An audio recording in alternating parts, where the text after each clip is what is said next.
لا بلشنا طبخة مرقة روبيان مع عيش مشخول، وهذا جدر العيش وهذا مرقة روبيان. اليوم اجازة بس عندي زفة معرس بالليل، ما شاء الله يومين اراس من بعد رمضان وزفات، بس اليوم الحمد لله راح قلت بطبخ، اتفنن بالطبخ من زمان، مو ذايق طبخ السنع عشان بالليل عندي زفة وتعلم الطبخ.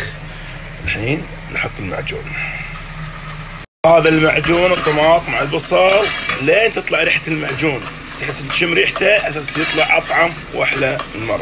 والحين طماط مع الثوم المخلوط خلطينه.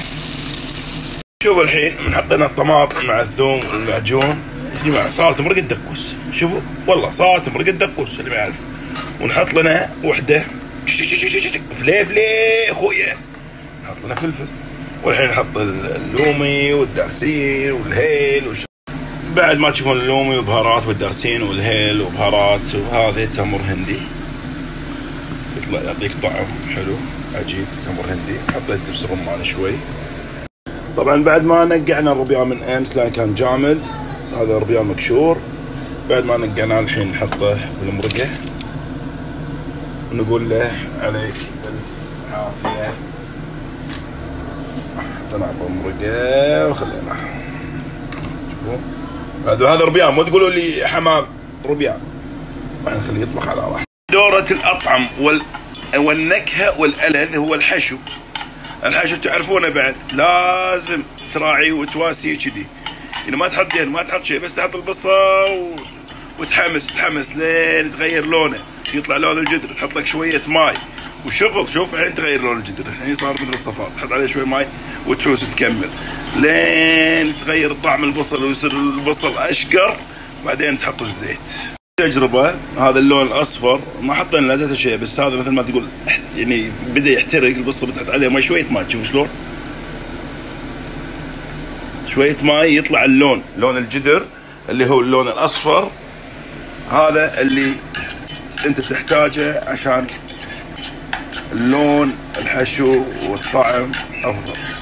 شوف شلون، بس هذا حل مثل حرايق البصل كذي صار. حطينا الحشو والحين بلشنا بجدر العيش والبصل تجهيز. حطينا طبعا حمسنا البصل، حطينا الحين الماي والدرسين والقار والهيل، والحين بنحط الملح. علينا وعليكم بألف عافية. وشوفوا عاد الطبخة الأخيرة. الله وش تقول الطبخة راح تصير؟ مية شو اسمها يسمونها؟ مبي لا مبي.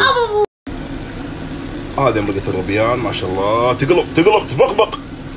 هذا الروبيان شوفونه ما شاء الله تبارك الرحمن، شوفونه ما شاء الله ما شاء الله لا اله الا الله ما شاء الله. وهذا الحشو شوفوني بقابيق صغيرة، وهذا الحين ما ليش ما خلص. شوفون الحين بعد ما تقلب قصرته شوي، الحين بنحط العيش. هذا العيش بنقعه من امس يوم كامل، بالعكس طعم يشبع على راحته ما شاء الله ما شاء الله. شوفوا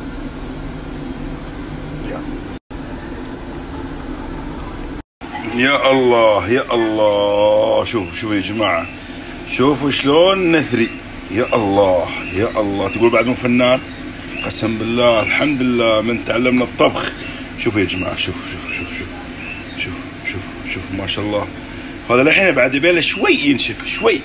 شوفوا مرقة الربيان يا الله. مدام شوفوا هذه معلومة مؤكدة، مدام طلع الزيت فوق يعني الطبخ انتهى، والله يا جماعة يعني الطبخ انتهى، طلع الزيت فوق.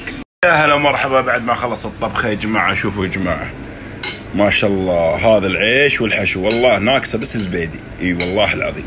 وهذا يا جماعة من زمان ادور عليه والله مو محصله، قسم بالله يلا حصلته. هذا عجيب يا جماعة والله عجيب، لذ عليه لذة مو طبيعية والله يا جماعة، وايد عجيب.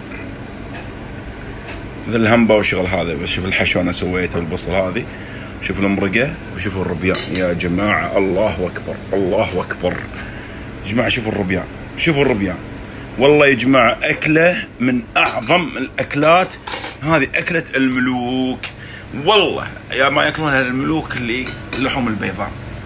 وعلينا وعليكم بالف عافية، وخلونا الحين ألعن والدين الروبيانة.